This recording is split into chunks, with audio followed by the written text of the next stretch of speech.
પ્રસ્તુત છે કાર્યક્રમ રમત ગમતનું જગત. પ્રસ્તુતિ ત્રિલોક સંઘાણી.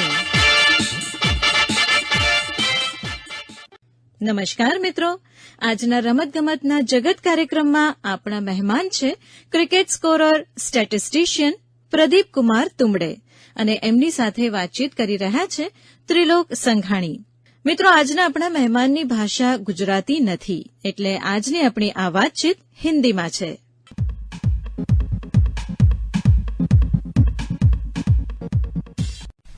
नमस्कार श्रोता मित्रों आपका स्वागत और आज के हमारे अतिथि का स्वागत करते हैं. आज दोस्तों हम ये कार्यक्रम हिंदी में प्रस्तुत करेंगे क्योंकि हमारे आज के अतिथि हैं वो गुजरात से बाहर के हैं. सच्चे अर्थ में हम उनको अतिथि कह सकते हैं. हमारे साथ आज है प्रदीप तुंबड़े जी. प्रदीप जी नमस्कार. नमस्कार. प्रदीप जी, मैं आपकी पहचान दूं कि आप क्रिकेट से जुड़े हुए हैं जी, तो ये पहचान अधूरी है या इसको हम और अच्छी तरह से बता सकते हैं? ठीक है, मैं मेरा परिचय दे देता हूँ. मैं प्रदीप कुमार तुंबड़े नागपुर का रहने वाला हूँ जी. मेरे खेल की शुरुआत जो है वो तैराकी से हुई थी. क्या बात है. मैं तैराकी में 1983 में चैंपियन था और उसके बाद तैराकी के तरणताल पर ही मेरे को कोच का जॉब मिला.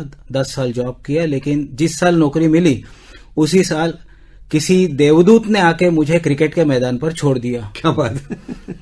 तो क्रिकेट से एक आपका नाता शुरू हुआ जी. आज से 30-31 साल पहले आपका? नहीं, 30-31 तो नहीं, उससे थोड़ा ज्यादा है. 1985 से मैं ये काम में हूँ जी. और मेरी शुरुआत जो है वो अंपायरिंग के इससे शुरू हुई थी. करियर से अंपायरिंग शुरुआत की थी जी. पर उसी साल उसी देवदूत ने मेरे को स्कोरिंग में भी ढकेल दिया था. ढकेल दिया बोलने के लिए इसलिए बोल रहा हूँ कि मैं क्रिकेट का सी भी नहीं जानता था, स्कोरिंग का एस नहीं जानता था और इस बारे में मुझे कुछ भी ज्ञान नहीं था.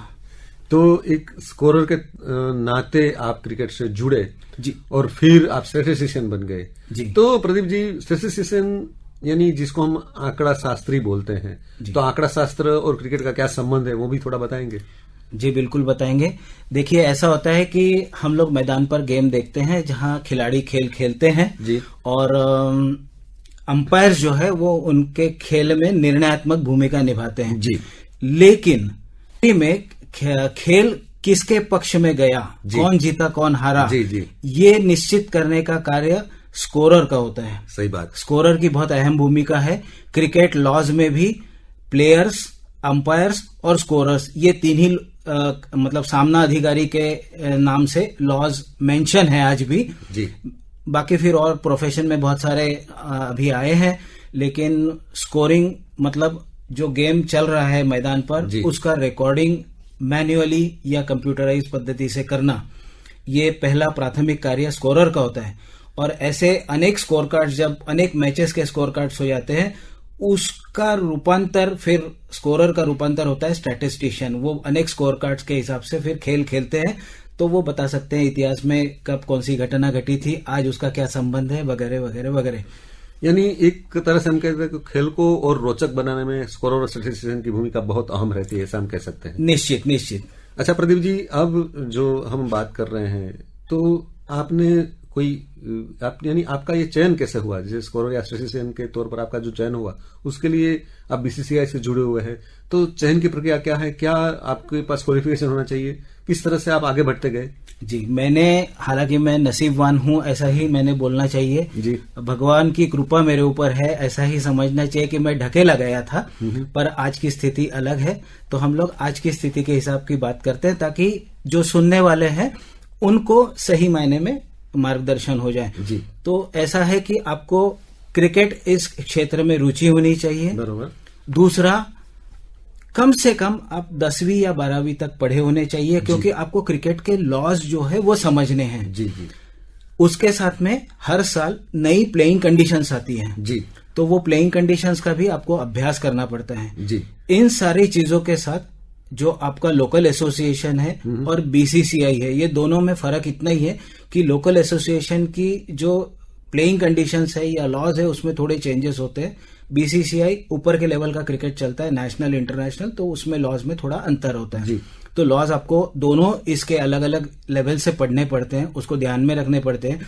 उसको ध्यान में रख के आपको स्कोरिंग का एक अभ्यासक्रम, छोटा सा 7 दिन का साधारण अभ्यासक्रम समझिए, वो अटेंड करना चाहिए। हर एसोसिएशन में उसकी अब आज के तारीख में व्यवस्था है, तो वो एसोसिएशन में जाके आपको एनरोल करना है, अभ्यासक्रम पूरा करना है। लोकल मैचेस में आपकी प्रैक्टिस होनी चाहिए, स्कोरिंग का आपने प्रैक्टिस करना चाहिए, और फिर धीरे धीरे आपको जरूर मौका मिलेगा। आपका स्कोरिंग जैसा करेक्शन ज्यादा नहीं रहेंगे, मतलब इनकरेक्ट कम रहेंगे, तो जैसा आपका वो लेवल अच्छा हो जाएगा, धीरे धीरे आपको एसोसिएशन से प्रमोशन मिलेगा। एक एसोसिएशन की एग्जाम होती है जो आपको स्टेट पैनल का दर्जा देती है, जहां आपकी रेमुनरेशन भी बढ़ती है उस दर्जे से। और उसके बाद बीसीसीआई की एग्जाम एक होती है जिसमें 100 मार्क की एग्जाम होती है, 80 पासिंग मार्क्स होते हैं। पर सोचने में वो कॉम्पिटिटिव एग्जाम है, बहुत अच्छा है, और आजकल के नौजवानों के लिए तो बहुत अच्छी बात है कि वो कॉम्पिटिटिव एज में चलते हैं, तो उनके लिए बहुत अच्छा चैलेंज रह सकता है। और ये एग्जाम पास करने के बाद आपको और ऊंचे दर्जे का जो रेमुनरेशन है, दर्जा है, सम्मान है, वो सब मिलता रहेगा।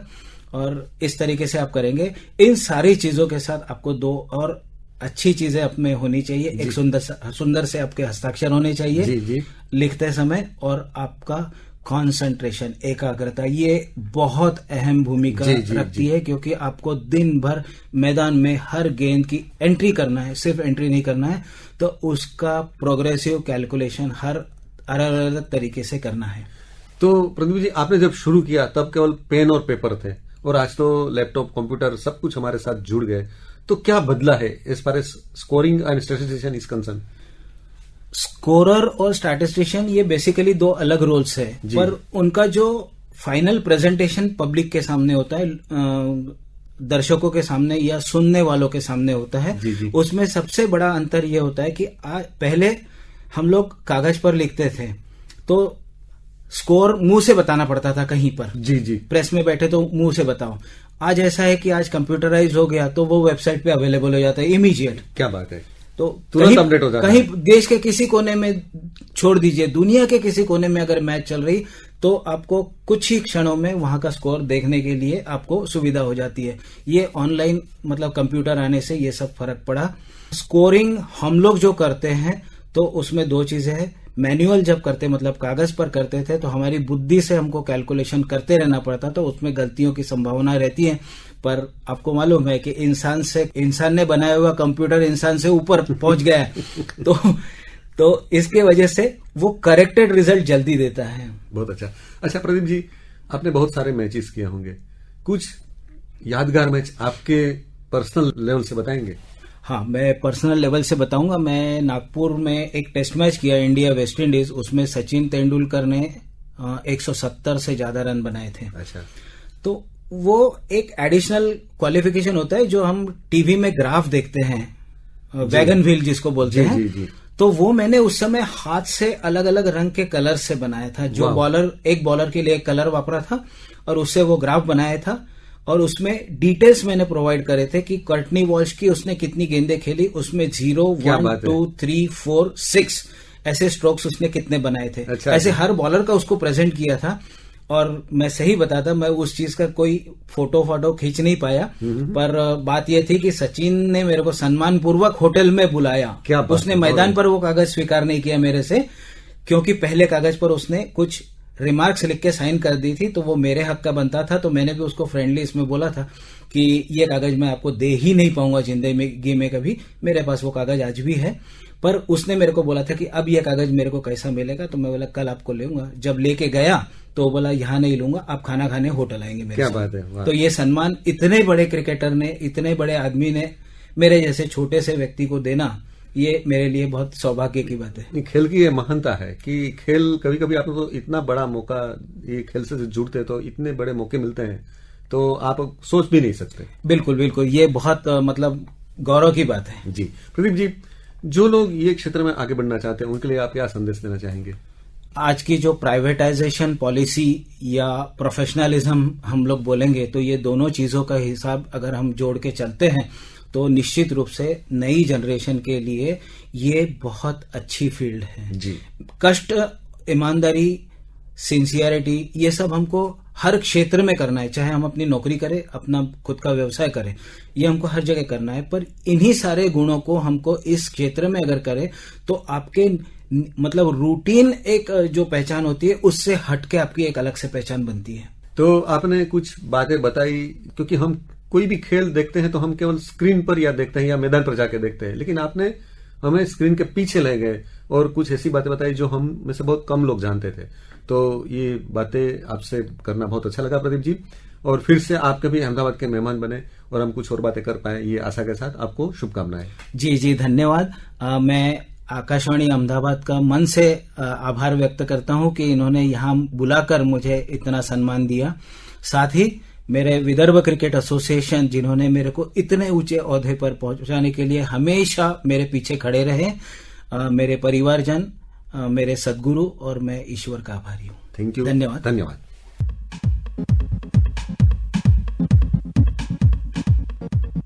તો મિત્રો, આજના રમતગમતનું જગત કાર્યક્રમમાં આપે ક્રિકેટ સ્કોરર સ્ટેટિસ્ટિશિયન પ્રદીપકુમાર તુંબડે સાથેની ત્રિલોક સંઘાણીની વાતચીત સાંભળી। આ સાથે જ આજનો કાર્યક્રમ અહીં સમાપ્ત કરીએ છીએ। આપ સાંભળી રહ્યા હતા કાર્યક્રમ રમતગમતનું જગત, પ્રસ્તુત કરતા ત્રિલોક સંઘાણી।